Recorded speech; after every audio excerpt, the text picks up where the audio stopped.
Trouver le minimum ou le maximum dans une liste sur Scratch, ce n'est vraiment pas difficile, tu vas voir, je vais t'expliquer.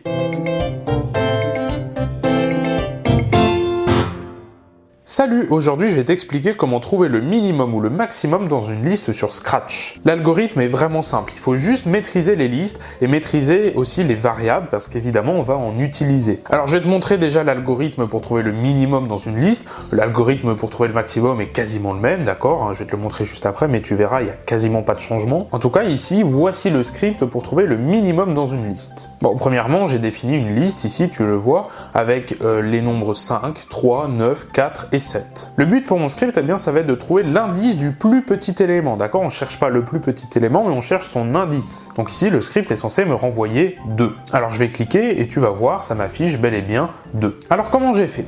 Déjà, on vérifie si la liste est vide. Si elle est vide, il y aura un problème, parce qu'on ne pourra pas afficher l'indice du plus petit élément, étant donné qu'il n'y en a pas. Alors pour ça, j'ai défini une fonction assert, d'accord, qui permet juste de stopper le script. Et donc si elle n'est pas vide, ben, on va exécuter un petit algorithme. Alors déjà, on initialise des variables. Toujours, hein, en général, quand on a affaire à des listes, on a souvent besoin d'initialiser des variables, puisqu'on va souvent avoir affaire à des tours de boucle, d'accord, des scripts qui vont se répéter plusieurs fois, mais donc aussi des incrémentations. Donc notre première variable qu'on appelle range 1, on l'initialise à 1, d'accord, puisqu'on va parcourir la liste, donc 1, ça va être le premier élément de la liste. Donc notre première variable qu'on appelle range 1, on l'initialise à 1, pourquoi? Parce que ça va correspondre à l'indice du premier élément de la liste, puisqu'on va faire effectivement un parcours de liste. Et notre deuxième variable qu'on appelle actual 1, on l'initialise en fait au premier élément de notre liste. Alors pourquoi? Eh bien tout simplement parce qu'en fait cette variable, c'est la variable qui va prendre comme valeur le minimum de notre liste qui a été parcourue jusque-là. Et si jamais on l'initialise par exemple à 0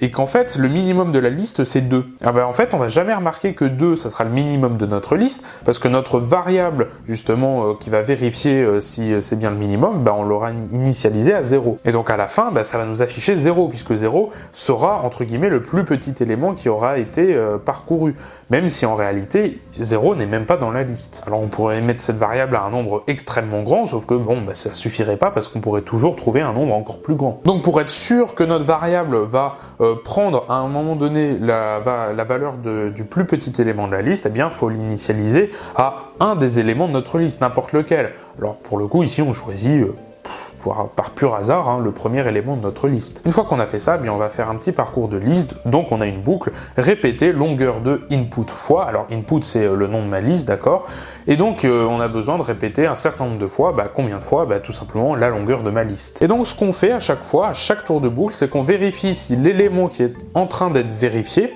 est plus petit que notre variable de minimum. Notre variable de minimum, je le rappelle, c'est notre variable actual 1 qu'on a initialisée au premier élément de notre liste. Et donc à chaque tour de boucle, si on trouve un élément qui est plus petit que notre variable minimum, eh bien on va changer justement cette variable. Eh bien pour modifier cette variable, eh bien on utilise justement l'élément qui est en train d'être vérifié, c'est-à-dire l'élément range 1 de input. Et ce qui nous intéresse, nous, c'est l'indice, d'accord? C'est pas la valeur de l'élément, c'est son indice. Donc on va initialiser ici une variable actual 2 qu'on va mettre à range 1, autrement dit l'indice de l'élément qui est en train d'être vérifié. Et évidemment, on incrémente range 1, ce qui fait qu'à la fin, notre résultat, d'accord, ça va être eh bien l'indice du plus petit élément qui a été parcouru dans la liste. Alors il y a un petit problème quand même dans notre script, hein, il n'est pas parfait, c'est si jamais en fait le minimum de la liste, bah, c'est le premier élément. Regarde ici, j'ai changé le premier élément, j'ai mis 0 et maintenant si je vais chercher le bloc min-list que je clique, eh bien tu vois ça m'affiche toujours 2. Or ça c'est problématique, c'est pas ce qu'on veut.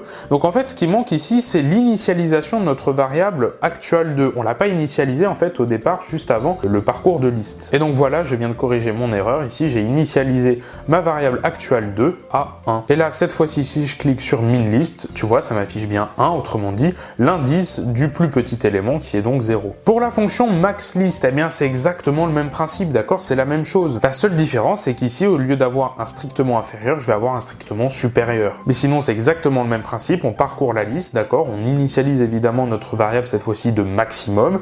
Et si on en trouve un plus grand, eh bien, on change toutes les variables pour que ça fonctionne bien. Voilà, c'est la fin de cette vidéo. Je te remercie de l'avoir regardée jusqu'au bout. Si elle t'a plu, eh bien partage-la sur les réseaux sociaux, lâche un like, un commentaire pour donner ton avis, abonne-toi à la chaîne pour ne pas manquer les futures vidéos et surtout, va faire un tour sur la Médé boutique sur laquelle je vends des t-shirts comme celui-ci. Merci et quant à moi, je te dis à la prochaine.